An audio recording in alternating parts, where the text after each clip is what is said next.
नमस्कार दोस्तों, मेरा नाम ईशा शर्मा है और आप देखना शुरू कर चुके हैं राजीव रंजन ऑफिशियल। दिल्ली सेवा विधेयक को राष्ट्रपति ने मंजूरी दे दी है। अब यह दिल्ली में कानून बन गया है। भारत सरकार ने नोटिफिकेशन में राष्ट्रीय राजधानी क्षेत्र दिल्ली सरकार अधिनियम 2023 को लागू करने की जानकारी दी गई है। केंद्रीय गृह मंत्री अमित शाह ने 1 अगस्त को संसद में राष्ट्रीय राजधानी क्षेत्र दिल्ली सरकार विधेयक 2023 पेश किया था। यह कानून राष्ट्रीय राजधानी में सेवाओं के नियंत्रण पर अध्यादेश की जगह लेगा। सरकार ने नोटिफिकेशन में कहा, इस अधिनियम को राष्ट्रपति राजधानी क्षेत्र दिल्ली सरकार अधिनियम 2023 कहा जाएगा।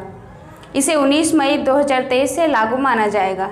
राष्ट्रीय राजधानी क्षेत्र दिल्ली सरकार अधिनियम 1991 की धारा 2 में खंड ई में कुछ प्रावधान शामिल किए गए हैं। उपराज्यपाल का अर्थ राष्ट्रीय राजधानी क्षेत्र दिल्ली के लिए संविधान के अनुच्छेद 239 के तहत नियुक्त प्रशासक और राष्ट्रपति द्वारा उपराज्यपाल के रूप में नामित किया गया है। विधेयक में प्रस्तावित किया गया कि राष्ट्रीय राजधानी के अधिकारियों के निलंबन और पूछताछ जैसी कार्रवाई केंद्र के नियंत्रण में होगी। मणिपुर हिंसा पर लोकसभा और राज्यसभा दोनों में हंगामे के बीच 1 अगस्त को संसद में पेश किया गया था। अधिकांश विपक्षी दल इस विधेयक के खिलाफ देखे गए थे। दिल्ली सेवा विधेयक पर चर्चा के बाद 1 अगस्त की शाम राज्यसभा में वोटिंग हुई थी, जिसमें 131 वोट के साथ दिल्ली सेवा बिल राज्यसभा में पास हो गया था। बिल के विरोध में 102 वोट ही पड़े थे। राज्यसभा में वोटिंग कराने के लिए पहले मशीन से वोटिंग का प्रावधान समझाया गया, लेकिन थोड़ी देर बाद उपसभापति ने घोषणा की कि मशीन में कुछ खराबी है, इसीलिए वोटिंग पर्ची के जरिए कराई जाएगी। आपको बता दें कि इससे पहले लोकसभा में विपक्षी दलों के बायकॉट के बीच ध्वनिमत से यह बिल पारित हो गया था। राष्ट्रपति से मोहर लगने के बाद यह कानून बन गया। इससे पहले मई में अध्यादेश लाया गया था। हालांकि विधेयक में धारा 3A को हटा दिया गया है। धारा 3A अध्यादेश में थी। ये धारा कहती थी कि सर्विसेज पर दिल्ली विधानसभा का कोई नियंत्रण नहीं है। ये धारा उपराज्यपाल को ज्यादा अधिकार देती थी। हालांकि इस बिल में एक प्रावधान national capital civil service authority के गठन से जुड़े हुए हैं। यह अथॉरिटी अफसरों की ट्रांसफर, पोस्टिंग और नियंत्रण से जुड़े फैसले लेगी।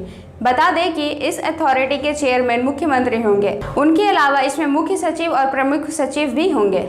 यह अथॉरिटी जमीन, पुलिस और पब्लिक ऑर्डर को छोड़कर बाकी मामलों से जुड़े अफसरों की ट्रांसफर और पोस्टिंग की सिफारिश करेगी। ये सिफारिश उपराज्यपाल को की जाएगी।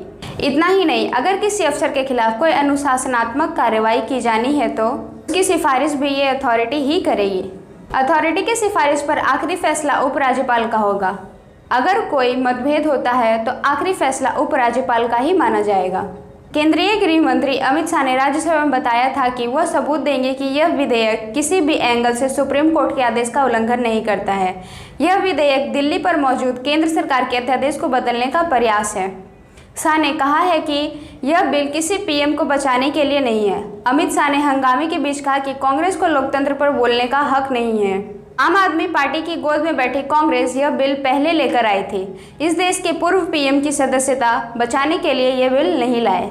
19 मई 2023 को लाए गए अध्यादेश की जगह हम विधि द्वारा व्यवस्था को स्थापित करना चाह रहे हैं। दिल्ली कई मायनों में सभी राज्यों से अलग प्रदेश है। सुप्रीम कोर्ट है, एमबीसी भी है, देश की राजधानी भी है।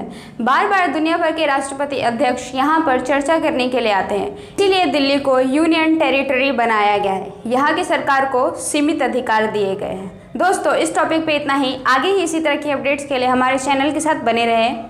वीडियो को लाइक, शेयर, कमेंट जरूर करें। Thank you for watching.